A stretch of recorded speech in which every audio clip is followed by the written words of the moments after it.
Lundi 31 mai 2021, première convocation de la semaine du tribunal de l'actualité, votre émission d'analyse de décryptage. Merci à vous qui nous faites l'amitié de nous suivre en direct et en simultané sur les médias leaders Twi TV et Watt FM. Vous le savez, nous sommes également accessibles sur les plateformes Facebook et YouTube. Je suis Adam Scalet Ouedraogo, président de ce tribunal. Avec moi sur ce plateau et comme d'habitude les juges au siège, Bernard Bougma Jofrava. Bonjour et bienvenue. Bonjour président, bonjour juge Vara, bonjour madame, monsieur. Bonjour juge Bouma, bonjour président, bonjour auditeurs et téléspectateurs. Et pour cette première convocation de la semaine, nous allons nous intéresser à l'actualité politique avec le renouvellement de l'instance dirigeante du Parti de la Renaissance nationale Parrain. Réunis en congrès le week-end dernier, les militants de ce parti ont décidé de confier, les rênes de ce parti à Abdoul Karim Sango, enseignant de droit, ancien ministre de la Culture et désormais président du Parrain. Il est notre convoqué du jour. Bonjour président. Bonjour président. Alors, bonjour monsieur le juge. Bonjour. Les échanges avec les juges c'est tout à l'heure, mais ça sera après la première virgule de cette émission, les avant-propos.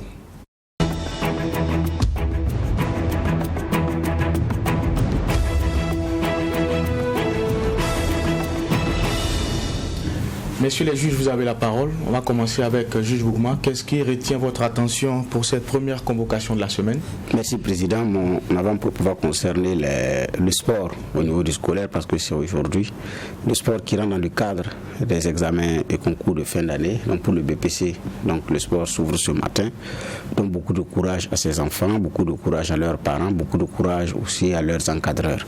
Ce sont des épreuves qui se tiennent à un moment donné aussi où il y a ces violences-là qui ont été constatées liées à la question des réformes au niveau du BPC et du baccalauréat. Et donc c'est aussi l'étape, l'avant-dernière étape avant la composition, les compositions effectives pour le BPC. Donc après l'étape des épreuves, la prochaine étape, ça va être maintenant la composition en salle et puis les résultats. Donc c'est pour souhaiter beaucoup de courage à toutes ces personnes. On dit beaucoup de chance parfois. Bon, même pour certains, la chance c'est quand la préparation rencontre une opportunité. On ne va pas épiloguer là-dessus. Quoi qu'il en soit, courage, chance, c'est qui est sûr que la positivité puisse accompagner toutes ces personnes qui sont concernées par cette situation aujourd'hui. C'est aussi le moment de souhaiter une très bonne semaine à tout le monde et beaucoup de courage à ces enseignants parce que avec ces nouvelles écoles qui sont construites, ça ne rassure pas avec ces vents forts. Donc beaucoup de courage parce que quand vous êtes en classe, il est 15h, il commence à avoir du vent puisque vous n'êtes pas encore rentré chez vous, vous craignez. Et même le logement dans lequel vous êtes, si c'est construit avec le même projet que l'école, ça fait craindre. Donc il faut suffisamment aussi de courage pour tenir. Donc courage à tout ce personnel enseignant. Merci juge Bougma. Juge Vara. Oui, mon avant-propos va concerner le Mali. On savait que dimanche, il y avait la CEDEAO qui se réunissait sur le cas de ce pays-là avec le énième coup de force, on va dire clairement coup d'État, qui s'est fait deuxième en 9 mois et c'est toujours le même auteur, Goïta. Et ce qu'on retient, c'est que de sanctions, il n'y a que la suspension du Mali des instances. J'ai dit que parce que ça aurait pu être pire. Et tout le monde se soulage, les Maliens en premier, de ce qu'il n'y ait pas eu de sanctions économiques. Parce que ça allait être vraiment très dommage pour... plein d'impact aussi, quoi qu'on dise, pour les Maliens.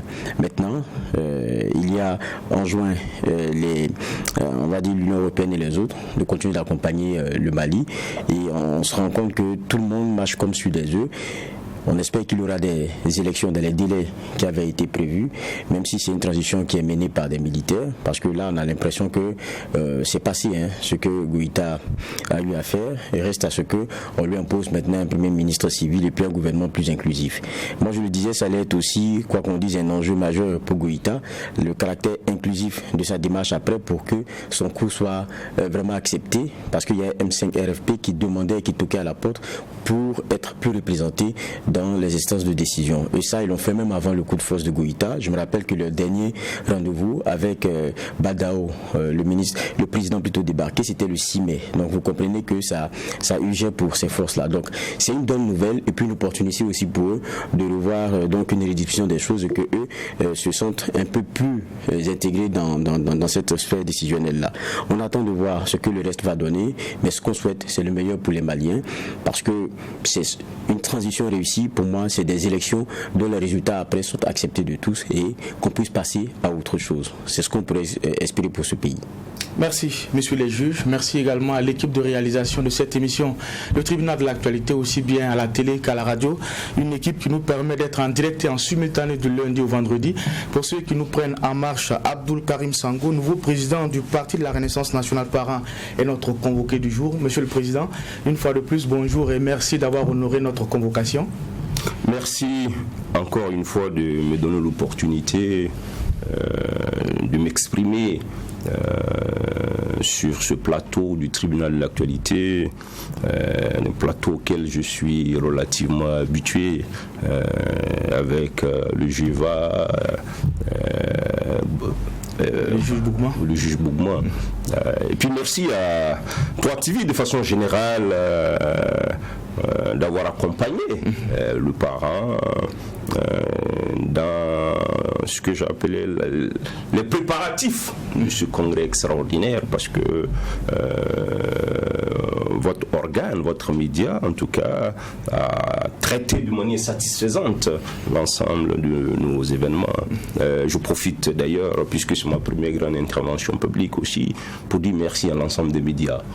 Je crois que les médias ont donné une très belle couverture à tout ce que nous avons fait jusque-là. Et vous savez, pour un parti politique, la communication est un enjeu très important. D'accord. Alors vous l'avez rappelé, depuis samedi, vous êtes le nouveau président du Parrain. Peut-être avant de venir sur votre vision et vos ambitions pour ce parti-là, nous allons parler de quelques questions de généralité. Alors au lendemain du double scrutin de 2020, vous avez été également désigné comme président du comité de réorganisation du parti avec le score qu'on connaît.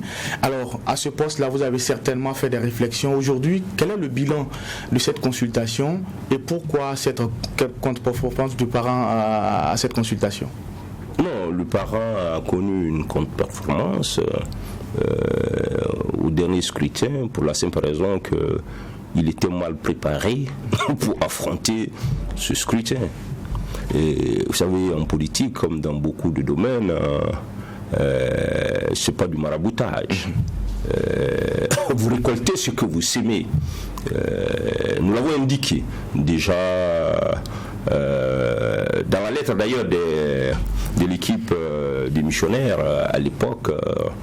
Il apparaissait clairement que c'est en raison de graves dysfonctionnements et d'importantes dissensions internes que le parti effectivement avait perdu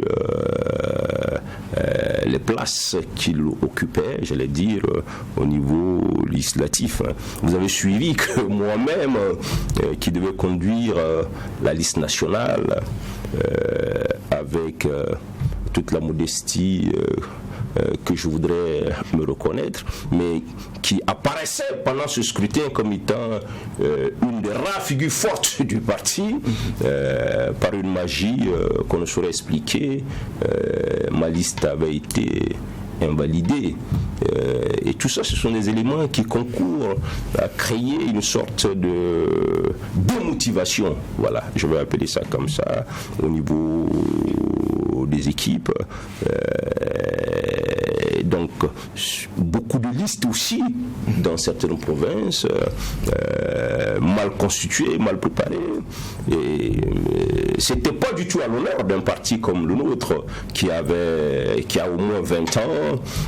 Il y en a d'ailleurs que j'ai vu qui ont dit, avec des juristes comme moi et tout cela. Mais c'est oublier qu'un parti politique, vous savez, à la télé ici, vous êtes président du tribunal, mais vous n'êtes pas dans les machines là-bas. Voilà. C'est-à-dire qu'il y a une distribution des tâches. Le vrai problème dans une organisation comme le Parrain, mais vous l'aurez compris au Burkina de façon générale, lorsque on vous confie une responsabilité, il faut l'exécuter avec toute la rigueur possible. Malheureusement, nous avons une culture, j'allais dire, du manque de rigueur. Voilà, vous avez vu, le père fondateur a dit que s'il y a de la rigueur, vous avez des chances de... Voilà. Toutes les pièces ont été données, on ne sait pas par quelle alchimie, il s'est trouvé quelqu'un pour glisser une pièce incorrects là-dedans. Bon, bref. Et il y avait bien d'autres problèmes en interne. Nous avons fait le deuil de tout cela. Il s'agit de repartir aujourd'hui, j'allais dire, sur de nouvelles bases. Il est clair que si on ne change pas cette manière de faire, cette impréparation, le manque de rigueur, l'irresponsabilité, bon, même moi je ne réussirai pas.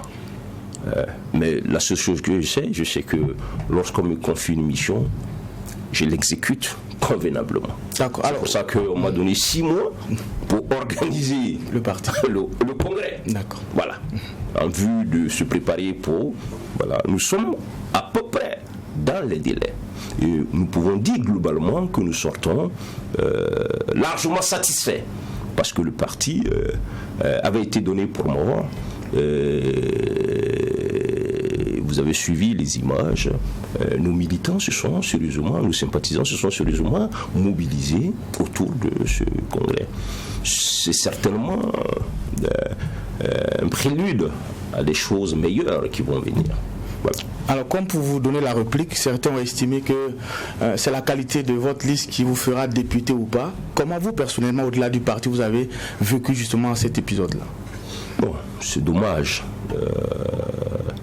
qu'un parti comme le Parent, on en arrive à des contradictions secondaires et qui impactent évidemment de façon négative sur le cours de ce parti. Comment je l'ai vécu? J'en ai été triste. Je l'ai écrit d'ailleurs. Voilà. Je n'ai été désolé. Mais mon dossier, à titre personnel, n'avait aucun problème. Voilà. Le dossier de la liste nationale, qui a quitté, en principe, le siège du parti pour aller à la CEDI, n'avait pas un problème véritablement. Je ne veux pas rentrer dans les détails parce que ça ne... je l'ai dit, ça n'apportera rien de nouveau. Alors, par contre, ceux qui ont dit, bon, évidemment, ils ont repris cette phrase que j'ai prononcée dans un contexte précis. Bon, vous savez, il y a des gens qui gardent une petite dent contre le ministre, mais bon, moi, je ne suis contre personne. Voilà, mais bon. D'accord. Monsieur le juge? Oui, mais comment est-ce que vous avez tiré les leçons de tout ça? Vous dites que la liste a quitté le siège en bonne et due forme, bien constituée, à l'arrivée, elle n'était plus bien. Qu'est-ce qui a pu se passer? Qu'est-ce que vos investigations ont permis de savoir? Bon, d'abord, c'est une question qu'il ne faut pas adresser à M. Sango, parce que moi, je n'étais pas président du parti. Je n'avais d'ailleurs aucune fonction dans le parti. Voilà. J'étais un simple militant, peut-être, qui avait une charge publique au plan national en tant que ministre. Donc, je ne peux même pas répondre, moi, de cette situation. Voilà. Mais je sais que ça a été fait de façon intentionnelle. Voilà. C'était fait de façon intentionnelle. Mais bon, à quoi sert-il de... Voilà. Il faut simplement s'organiser. Et je pense qu'avec moi, c'est des situations qui ne devraient pas se reproduire. C'est tout. Alors, sur cette question également, l'ancien président, M. Béré, s'est voulu un peu... il ne voulait pas s'étaler là-dessus. Mais tout porte à croire aussi que le fait d'avoir dissous, constaté la démission des membres du bureau pour mettre en place une organisation, une autre structure qui va travailler au prochain congrès. Apparemment, ça n'est pas bien passé. L'ancien président lui-même a lancé son parti politique. Au moment même où vous préparez également un congrès pour relancer le parti. Qu'est-ce qui s'est passé? Bon, moi je pense qu'il faut être responsable jusqu'au bout. C'est ce que j'ai dit. Un des drames de ce continent, c'est l'irresponsabilité. Lorsque vous êtes responsable d'une situation,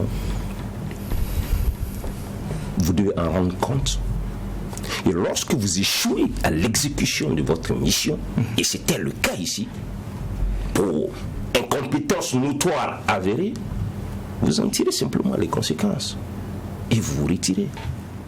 Il n'y a pas besoin de... Parce que ce qui s'est passé, c'est on ne peut même pas expliquer.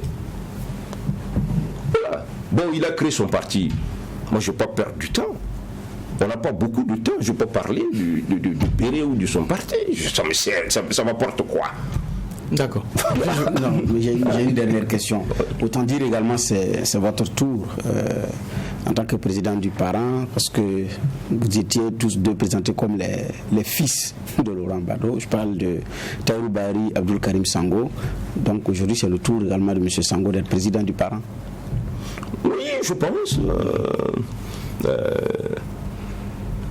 J'aurais pu l'être depuis. C'est connu. Gbagbo lui-même l'a confié sur plusieurs plateaux. C'est vous qui aviez refusé ou... C'est moi qui ai refusé. Moi, je ne veux plus être le président du parent il y a plus d'une dizaine d'années, ça. Et qu'est-ce que vous avez avancé comme argument? Non, j'ai dit simplement que je n'étais pas prêt à diriger un parti politique. Je fonctionnais, j'avais même pas une maison. Pensez que vous allez être dans, comment on appelle, la célibataire dès que vous dirigez un parti politique. Il faut être quand même sérieux, là. Non. Être chef de parti, ça demande quand même qu'on ait un minimum, là. Et une certaine assise, c'est pas une organisation farfelue. Même si la tendance, souvent en Afrique, voilà, non. Les partis, c'est des institutions clés. C'est pour ça que la Constitution a prévu des partis politiques. C'est un appareil important, un appareil d'idées qui demande des moyens en termes humains, en termes financiers, en termes logistiques et tout ça. Dans un environnement où personne ne veut cotiser. Vous croyez que moi, si j'aurais pas ma maison, j'allais prendre toutes les économies de ma famille pour mettre dans un parti. Et vous savez, les gens, vous lui donnez l'argent dès qu'il quitte là, il s'assoit dans le premier bar, il boit, il s'en fout du parti. Donc j'ai dit non, laissez-moi le temps de me construire, moi. Deuxièmement, je ne connaissais pas très bien le Burkina. Il ne faut pas oublier quand même que moi, je suis venu, comme beaucoup de Burkinabés, de Côte d'Ivoire. Donc la sociologie du pays, là, il me fallait d'abord comprendre. Il me fallait parcourir le pays. Aujourd'hui, je connais les 45 provinces.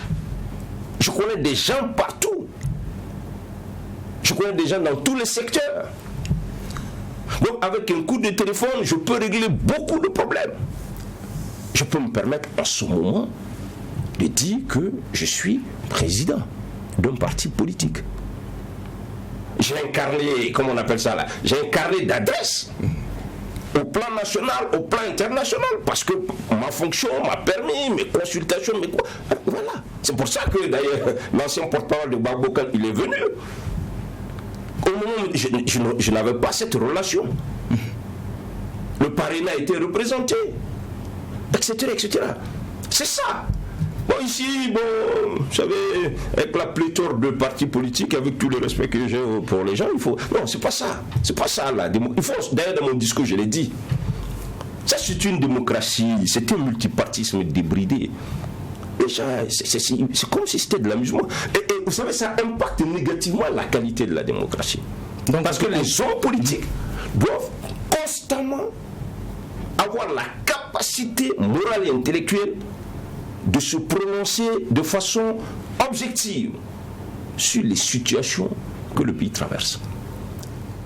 Mais au-delà de ça, les hommes politiques doivent proposer des alternatives. C'est ça. C'est pas se regrouper comme ça. Non. Voilà. Juge va.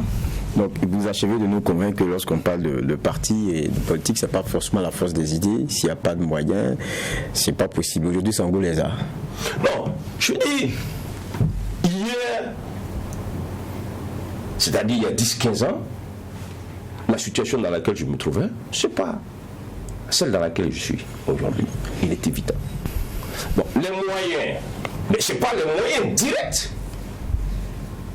Vous imaginez quand même que je ne vais pas aller prendre mon épargne ou le salaire pour nourrir ma famille, pour dire que j'entretiens un parti politique. C'est quand même difficile.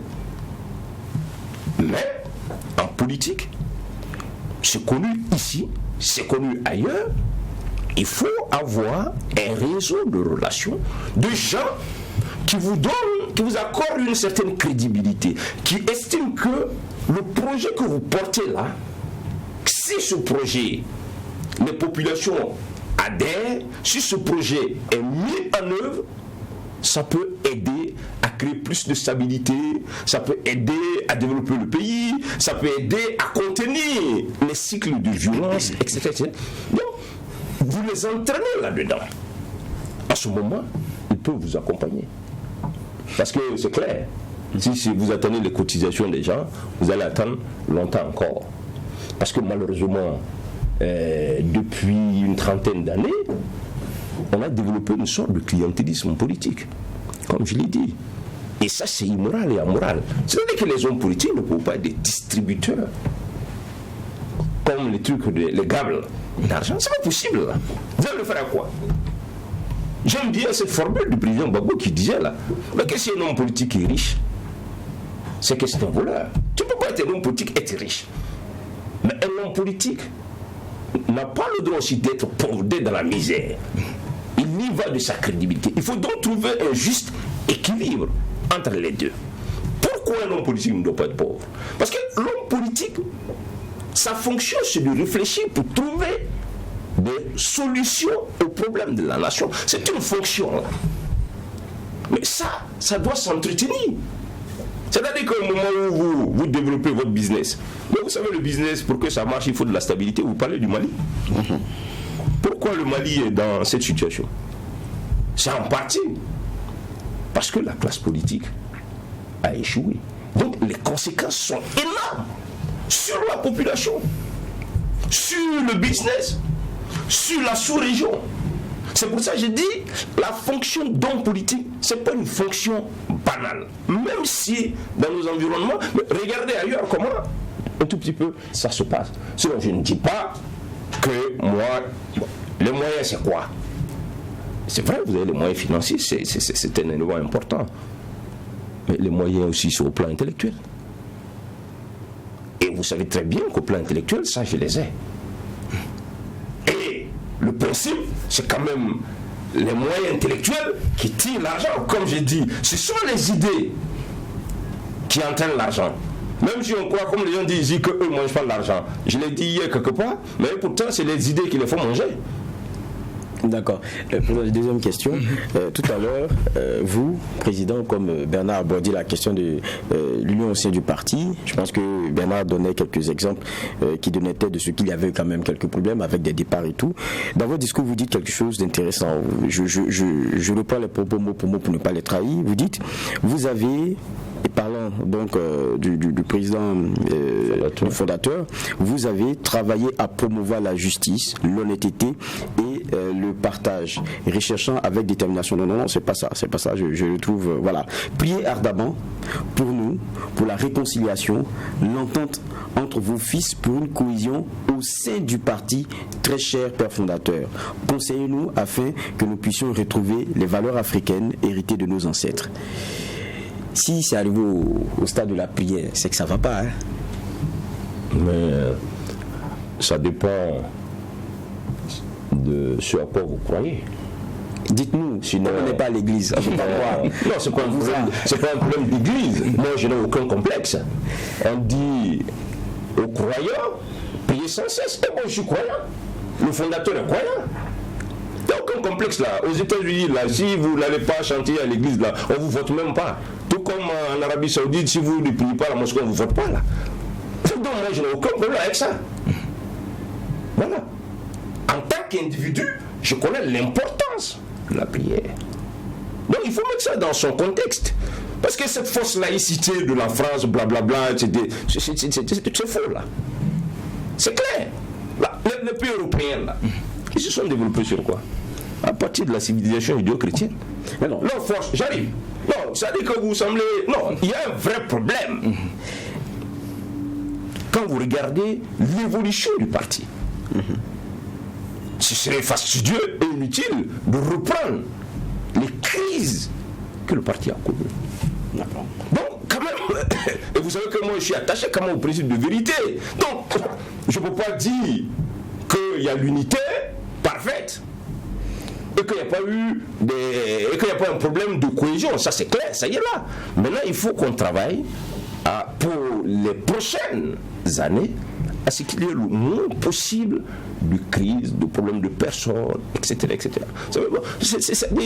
Puisque chacun vient dans un parti avec ses objectifs, avec ses ambitions, on oublie les objectifs et les ambitions de l'organisation au nom de laquelle on est en train de parler.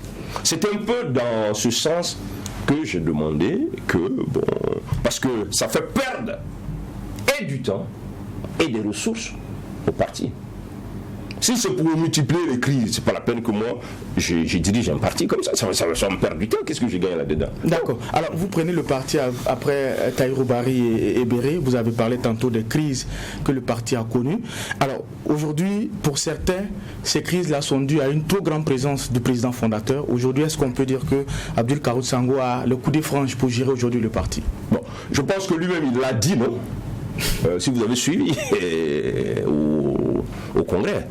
Il y a les dires et il y a aussi les faits. Non, c'est la première fois qu'il le dit publiquement et solennellement. Il a dit qu'il ne souhaite plus intervenir dans la vie du parti. Prenons date pour l'histoire. Deuxièmement, je voudrais rappeler que en 2006, les militants du parti avaient adopté une motion pour lui donner des pouvoirs exceptionnels. Lorsque nous préparions le nouveau statut, c'est une question que nous avons mis de côté.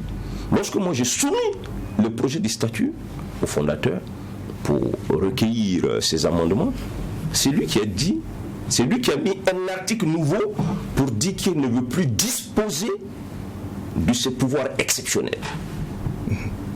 Parce que lui, il veut se retirer définitivement. Le seul bémol qu'il a placé, il a dit non.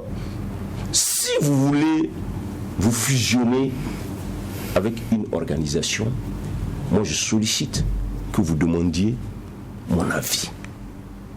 Pourquoi? C'est pas... Je pense que c'est un principe de vérité.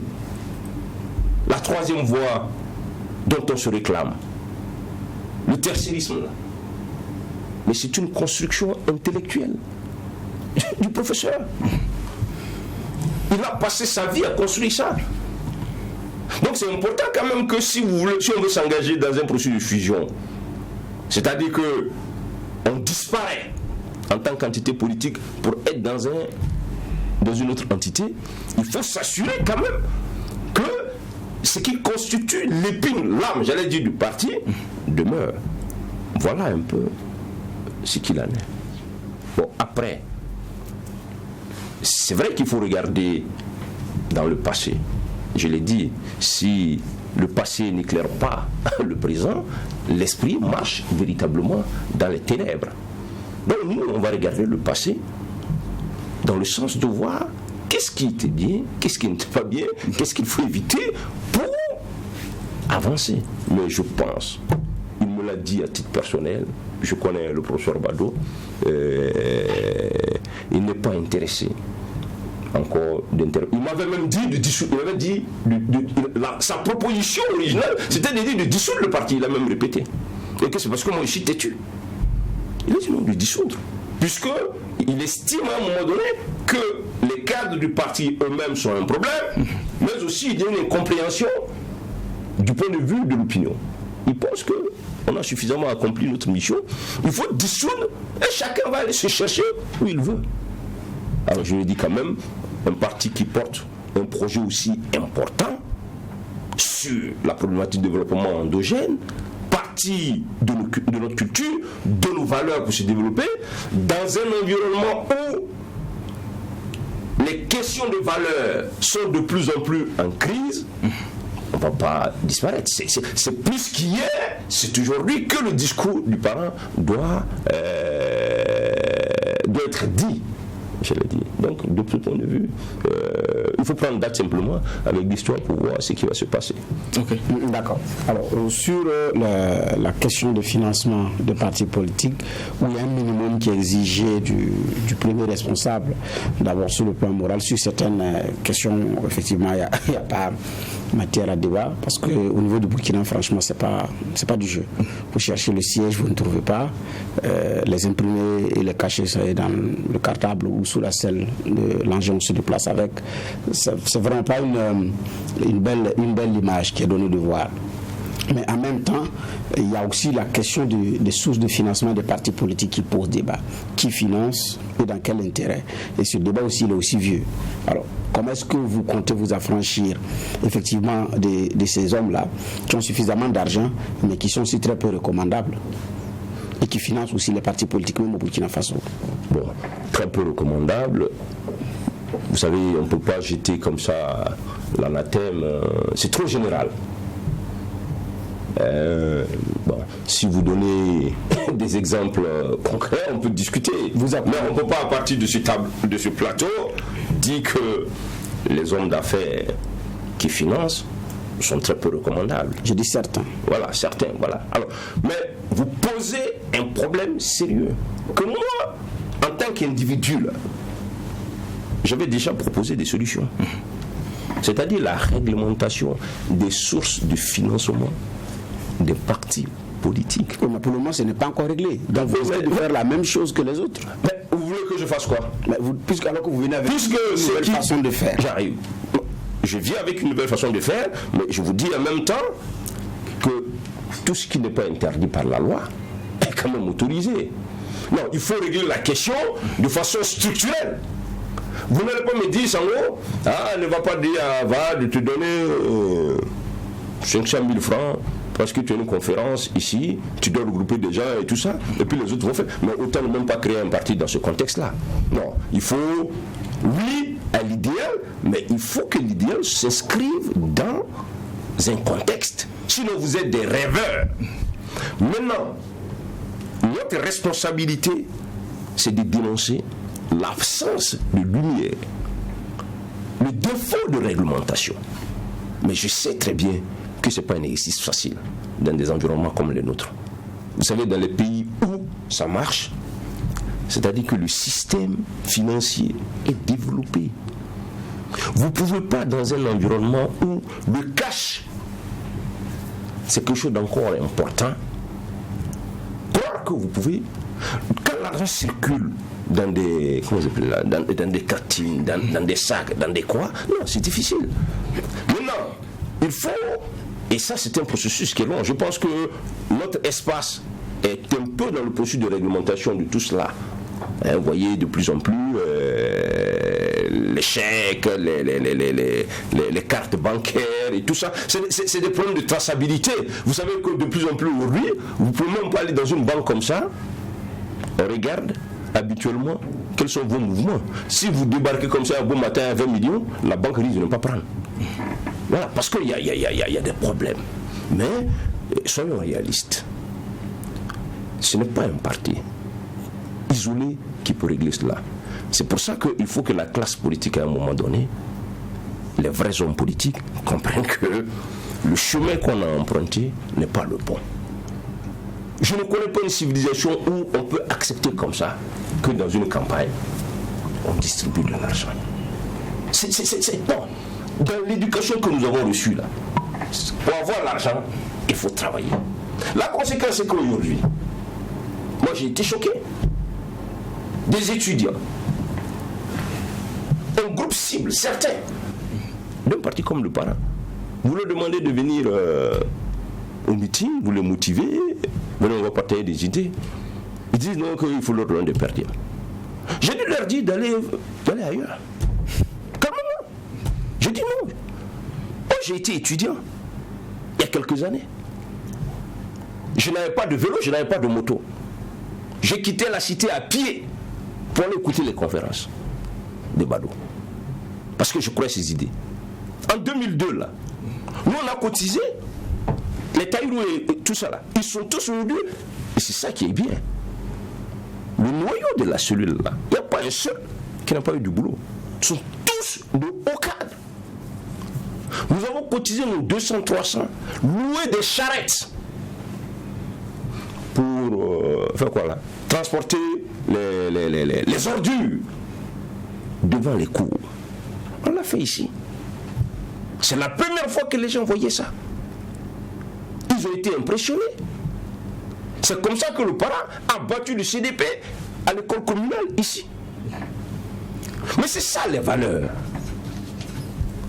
Parce que, quoi que les partis, les vrais, je préfère, mais vous voulez qu'ils enlèvent l'argent? On revient là. Vous voulez qu'ils enlèvent l'argent où? Soyez rationnel. Bon, vous le savez en tant que journaliste. Vous connaissez le prix de certains députés? À ce prix, moi, je préfère ne même pas aller à l'Assemblée nationale. Je préfère prendre mon argent là, développer un business. Si je dois dépenser 40 à 50 millions pour me faire élire, mais je préfère développer un business. C'est pour faire quoi? Vous irez à l'Assemblée, vous allez gagner combien? Donc ça veut dire que quelque part, il y a un vrai problème. Mais je pense que tout le monde a conscience de plus en plus de cela. Ça prend du temps, mais il faut continuer véritablement d'en parler parce qu'il faut laisser des références sûres et certaines à nos jeunes. Vers les élections aux États-Unis, par exemple, et ce sont les jeunes qui se lèvent, qui passent de quartier en quartier, qui prennent le téléphone, parce qu'ils adhèrent à l'idéal, pour motiver les gens. Mais lorsque vous êtes un homme politique élu dans un contexte comme ça, quand vous venez là, vous êtes obligé, vous devenez l'esclave, j'allais dire, de l'électeur, avec les limites du système. Mais lorsque vous achetez les gens, mais ces gens finissent par devenir vos esclaves. Récemment à Banfoura, dans une conférence, j'ai dit aux gens, mais vous avez pris 2000. Ça est où maintenant? Vous avez fini de bouffer, non? Les 5 ans, vous faites quoi? Vous êtes surpris que les gens politiques ne se souviennent de vous que le temps des élections. Mais parce que vous avez été acheté. Si je vous achète, moi, je n'ai aucun compte à vous. Donc, c'est un débat que nous devons mener avec vous. Et la presse a une grande responsabilité. Parce que tous ces travers, plus on en parle, et c'est l'avantage de la démocratie, plus on en parle, plus les acteurs politiques commencent à faire attention. Et plus l'opinion même commence à changer de mentalité. Je me permets un commentaire, puis après j'aurai une question.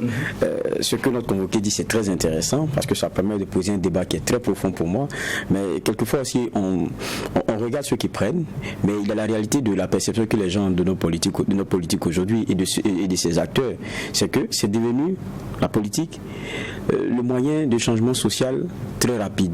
On passe de rien à tout en un rien de temps. Et pour beaucoup, quand on vient militer, c'est pour passer aussi de rien à tout en un rien de temps. Et c'est quelquefois aussi ce faux message-là qu'on a donné. Et ceux qui en sont les acteurs et qui devraient incarner peut-être la phase idée, la phase proposition, sont ceux-là même qui transpirent lorsqu'il y a des consultations tout ce que vous décrivez qui est négatif. Et donc pour beaucoup, c'est cette perception-là qu'on gagne. Ce n'est plus prendre de l'argent parce qu'on pense que ça va changer quelque chose. On change les choses par nous-mêmes. Les acteurs politiques, ça c'est autre chose. C'est le moment où ils vont nous rendre le peu qu'ils nous ont volé, une petite partie de tout ce qu'ils nous ont volé. C'est comme ça, c'est ce qu'on entend quelquefois pendant les campagnes. C'est dommage, mais je pense que ça permet de poser ce problème qui est pour moi très, très profond. J'ai dit, commentaires et questions, dans votre discours qui est très intéressant d'ailleurs, vous posez une autre problématique. Vous dites, vous reconnaissez que vous êtes un parti qui aujourd'hui n'a pas de députés et tout, mais il y a quelque chose dont vous êtes fier, et on revient à cela, c'est la question des idées et du projet que vous avez. Et ça, c'est votre force. Et vous dites quelque chose après qui pourrait aussi être intéressant, c'est l'obligation aujourd'hui d'aller à des regroupements. Qu'est-ce que vous entendez par cela? Par des grands regroupements. J'écoutais ce matin le PDPPS. Ils ont fait une conférence de presse. Ils ont dit il faut que la Constitution soit endogène. Donc ça veut dire qu'eux, ils partagent l'idée qu'il faut partir de notre culture, ce qui est vrai, une position que le parent partage, puisque notre thème, c'est refonder le Burkinabé nouveau sur la base du développement endogène. Si vous prenez le sens, par exemple, cette organisation, je les ai suivis ici. Ils disent plein de choses qui sont nous dans notre manifeste depuis 20 ans. Donc vous avez un certain nombre, vous prenez en principe la plupart des partis sankaristes. Parce que Thomas Sankara, son concept consommons burkinabé. Vous savez, Sankara, les 4 ans ont marché parce que Sankara a endogénéisé le développement. Par exemple, du point de vue du droit, là, vous avez vu, au lieu de parler de loi, de décret, de quoi, tout ces histoires, il a endogénéisé. Et c'était mieux compris par les populations. Ça va, aujourd'hui, on a un grand problème. Vous allez dans un village, vous voulez construire une école, vous descendez avec 50 millions, 60 millions. Et puis les gens sont surpris que c'est mal construit. Mais sous la Révolution, qu'est-ce qu'on faisait? On mettait les populations à contribution. Donc les populations étaient co-responsables. Si vous mettez des histoires d'entrepreneurs qui ont à peine 2 bons ouvriers dans leur équipe, ça ne marchera pas. D'abord, en mettant les populations à contribution, si par exemple le parent est au pouvoir, on n'ira jamais comme ça dans un village et dit, on dira aux populations qu'est-ce que vous pouvez apporter. Quelle peut être votre contribution? Les populations même doivent être des ouvriers dans la construction. Si les populations sont des ouvriers, elles vont faire attention au dosage de ciment, au dosage de ceci. Est-ce que le sable qu'on utilise? Non. Mais si vous débarquez des gens qui n'ont aucun lien relationnel, et vous savez, en associant les populations, c'est que demain, quand le bâtiment va avoir un problème, ceux de la communauté qui ont été responsabilisés pour ça vont être directement interpellés. Donc je vais dire, on a un certain nombre d'organisations dans ce pays, dans le discours en partie, en tout cas, qui disent à peu près la même chose. Il est temps qu'on essaie de voir comment on fédère toutes ces énergies. Parce que toutes ces ressources humaines-là, dispersées, si on est ensemble, on devient une force terrible. Mais nous tous là, d'ailleurs on se parle, on est tous conscients qu'isoler, c'est zéro là. On vient remplir encore l'espace ouya. Donc, mais c'est un travail.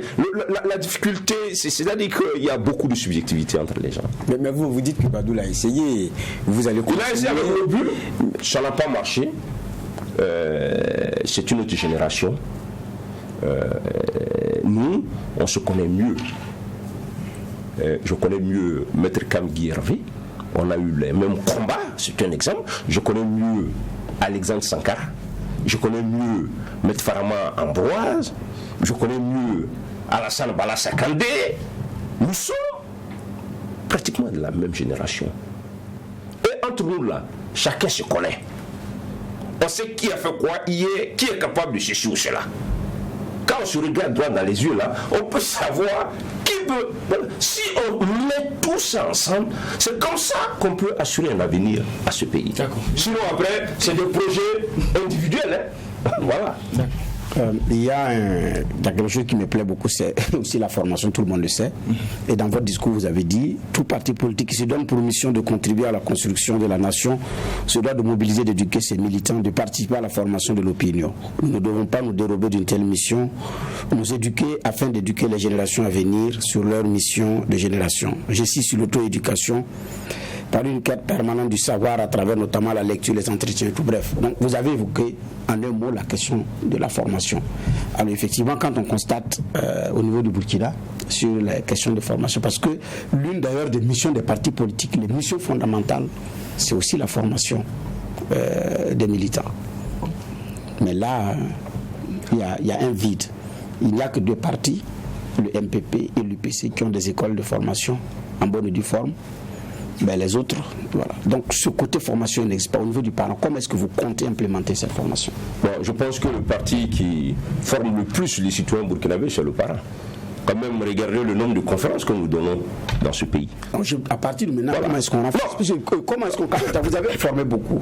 Ils sont nombreux, ces jeunes burkinabés, ces jeunes scolaires qui depuis le lycée ont suivi une conférence du professeur Bala. Ce que je vais vous dire de façon claire, vous faites bien de dire qu'une mission constitutionnelle d'un parti politique, c'est l'éducation. Si vous prenez l'article 13 de la Constitution, là, participer à l'expression des suffrages, des suffrages là, mais on dit participer à l'éducation du citoyen. Tout à fait. Mais ça, pour le faire, déjà, il faut avoir de la matière. Parce que je l'ai dit, prenez les 200 partis que vous avez ici. Ça peut être un exercice même intéressant pour les journalistes. Mais ça va vous prendre. Moi, j'ai fait une étude il y a une dizaine d'années. Pour le CGD, à l'époque, quand j'étais consultant et tout ça, j'avais été bien payé pour faire ce travail, pour évaluer l'effectivité des partis politiques au Burkina. Vous allez parler là. Il y a des partis, les numéros de téléphone qu'ils ont donnés là, c'est les salons de coiffure. Vous avez parlé du siège. La représentation au niveau, comment on appelait là, local et tout cela. Il y en a combien? Donc, c'est tous ces éléments. Parce que pour former les gens, d'abord, il faut avoir un projet. C'est ça. C'est pour ça qu'on dit les partis, ce sont les idées. Mais monsieur Sam... Maintenant, deuxièmement, il faut avoir les ressources humaines capables de le faire. Et arriver aussi à les rassembler puis les payer, parce que même les partis politiques qui ont des sièges de formation en bonne et due forme, parfois, mais pour rassembler les militants, c'est pas simple, parce que ils veulent à la fin être perdiamés. C'est devenu une engraine. Mais on en parlait. Oui, c'est pourquoi je dis comment est-ce que la culture de la perdiamité. Moi, je veux savoir, à partir de ce moment-là, c'est quelle stratégie vous mettez en place pour véritablement mais je l'ai annoncé la formation. Déjà, nous, on a en août, là, on a un atelier là qu'on va organiser sur le financement endogène du développement. Vous savez, on ne peut pas continuer avec ce modèle-là, des dettes. Parce que ce n'est pas évident que les jeunes générations puissent, alors qu'on a la capacité au plan national, au plan interne, de mobiliser des ressources. Par exemple, nous, on parle depuis longtemps de l'actionnariat populaire, qui de plus en plus est repris en Occident. Le ministre français des Finances, Bruno Le Maire, il a dit qu'il faut mettre ça en œuvre. Pourquoi on ne le ferait pas? Donc, ça, par exemple, c'est un espace de formation pour les gens. On va les faire venir, on va débattre, on va éclairer. Parce que la formation, ce n'est pas genre école. Vous savez, ce que nous sommes là, moi j'aime dire aux gens, 80% de ce que je sais, ce n'est pas dans une école que j'ai appris ça. C'est pour ça qu'on parle là-dedans de l'auto-formation. Mais il faut donner les outils aux gens. Il faut que les partis aient même des idées consignées dans des documents et tout ça pour apporter un éclairage et tout ça. Et puis, il va falloir aller vers les provinces. Regrouper les militants dans une localité, leur expliquer votre vision, leur ouvrir les yeux sur les enjeux des défis du moment. Par exemple, le changement climatique. Comment les partis en parlent? Alors que c'est un grand problème que nous sommes en train de vivre. Et que si nous continuons comme ça, dans 15, 20 ans, la vie va être difficile ici. Vous savez, les prévisions, par exemple, en matière de pluie, là, il n'y a pas de problème. Les 10 prochaines années, on aura beaucoup de pluie, mais il y aura beaucoup d'inondations. Et le rôle d'un parti, c'est de dire, comme il y aura beaucoup d'inondations, il faut anticiper. D'accord. Alors, Monsieur le Président, c'est vrai que vous l'avez dit, le parent se veut un parti d'idées. Un parti également, c'est les idées et la formation.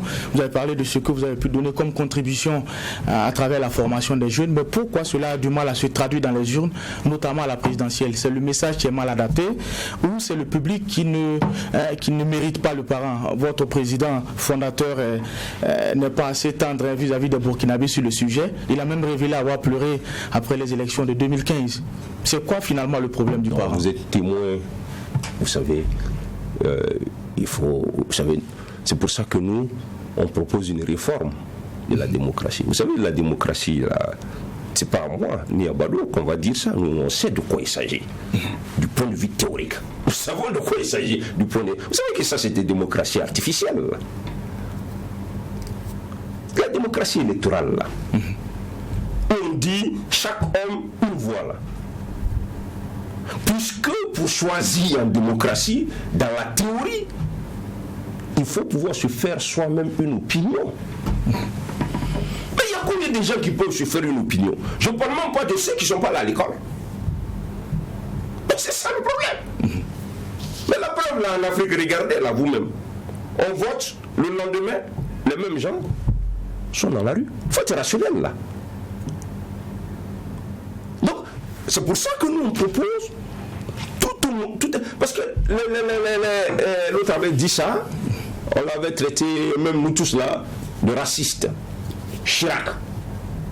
Il avait dit que la démocratie est un luxe pour un luxe. Mais avec du recul, comme disait ce week-end là mon ami grand frère Jean-Baptiste Placard, on peut se demander si pour certains pays, mais de quoi il parlait? En fait, il parlait de la démocratie libérale, telle que conçue chez eux, implémentée chez eux.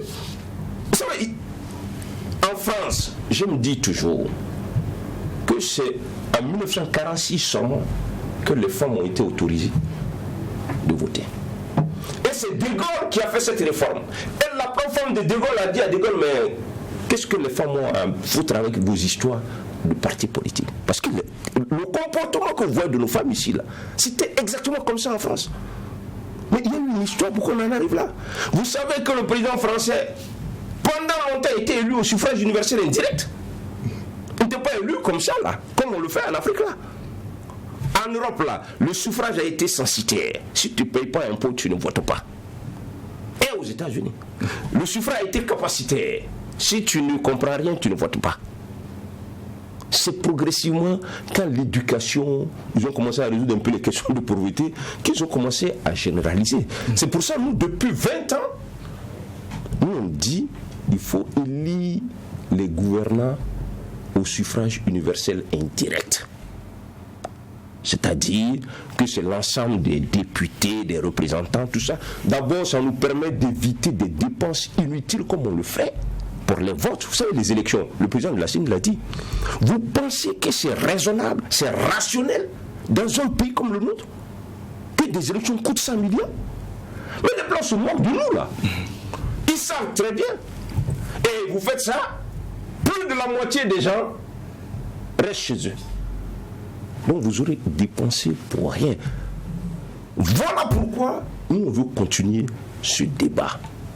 Il faut qu'on revienne à des choses, à la dimension de l'évolution de nos sociétés. Après, il y a les grands principes qu'on ne peut pas édulcorer. J'aime dire toujours, la France et les États, et la France et l'Angleterre, c'est des pays voisins. Mais c'est tous des démocraties, mais ce n'est pas la même démocratie. La Grande-Bretagne, c'est monarchie constitutionnelle. La France, ils ont décapité la royauté. Mais on appelle les deux. J'aime dire, le président américain, l'homme le plus puissant du monde, on l'enseigne à tous nos étudiants, il est élu par 538 grands hommes, ce qu'on appelle les grands électeurs. L'Afrique du Sud, là, une des économies les plus performantes de chez nous, là, le président est élu par le Parlement, là. Mais allons vers ça. Voilà. Et c'est ça l'avantage de notre parti. Nous, on a des idées. Maintenant, il y a le niveau quand même de notre population. Combien de gens comprennent ça? Mais est-ce que c'est parce que vous n'expliquez pas bien? Je pense que ça peut être accessible pour celui qui explique très bien. Tout à fait. Je pense que depuis 20 ans, en fait, si nous étions restés dans notre dynamique du départ, c'est-à-dire conférences, on parle aux gens, on prend des positions, on éclaire les gens. Si on était resté, il faut dire que dans la trajectoire du parti, il y a eu beaucoup de problèmes qui ont impacté sur cela. Voilà. Et je pense que c'est des éléments, si on veut en faire un vrai parti, c'est des éléments qu'il faut. En tout cas, moi, je ne veux pas être un président de parti qui va passer son temps à mener des débats sur le plateau télé. Très bientôt, vous allez nous voir dans les provinces. J'irai dire ce que nous avons à proposer. Mais je n'ai pas dit que je vais être président. C'est pas de ça que je parle. D'accord. Voilà. Merci Abdoul Karim Sango. Je rappelle que vous êtes le nouveau président du Parti de la Renaissance nationale Parent. Avec vous, nous avons parlé de votre vision et votre ambition à la tête de ce parti-là. En tout cas, merci une fois de plus d'avoir honoré notre convocation. C'est ici que nous allons mettre un point final à la présente convocation. Nous allons également dire merci aux juges au siège pour les clés de lecture. On se donne rendez-vous pour le même R6, poser un regard critique sur l'actualité. Mais en attendant, restez fidèles au programme des médias leaders Truth TV et Watt FM.